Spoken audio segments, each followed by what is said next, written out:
ചാവുകടലിന് ചാവുകടൽ എന്ന പേര് വന്നത് എന്തുകൊണ്ടാണെന്നറിയാമോ? പേരിൽ പറഞ്ഞിരിക്കുന്നത് പോലെ ചാവുകടൽ ഒരു കടലല്ല.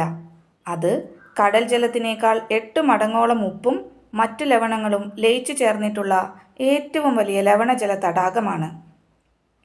ഇസ്രയേൽ ജോർദാൻ അതിർത്തിക്ക് മധ്യേ ധരണ്യാഴിയോട് ചേർന്ന് കിടക്കുന്ന ഈ ലവണജല തടാകത്തിൽ ഉപ്പിൻ്റെയും മറ്റ് ലവണങ്ങളുടെയും സാന്ദ്രത കൂടിയതിനാൽ സാധാരണ കടൽ മത്സ്യങ്ങൾക്കോ മറ്റു കടൽ ജീവികൾക്കോ ജീവിക്കാനാവില്ല എന്നതുകൊണ്ടാണ് ഈ തടാകത്തിന് ചാവുകടൽ എന്ന പേര് വന്നത്.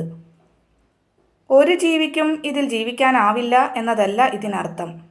ഉപ്പ് ഭക്ഷണമാക്കി ജീവിക്കുന്ന പല ജീവികളും ഇതിൽ ജീവിക്കുന്നുണ്ട്. സാന്ദ്രത കൂടിയ ഈ തടാകത്തിൽ മനുഷ്യന് മുങ്ങിക്കിടക്കാനാവില്ല, പൊങ്ങിക്കിടക്കാനേ കഴിയൂ. പേരിനോളം പേടിക്കാനൊന്നുമില്ലെന്ന് ഇപ്പോൾ മനസ്സിലായില്ലേ?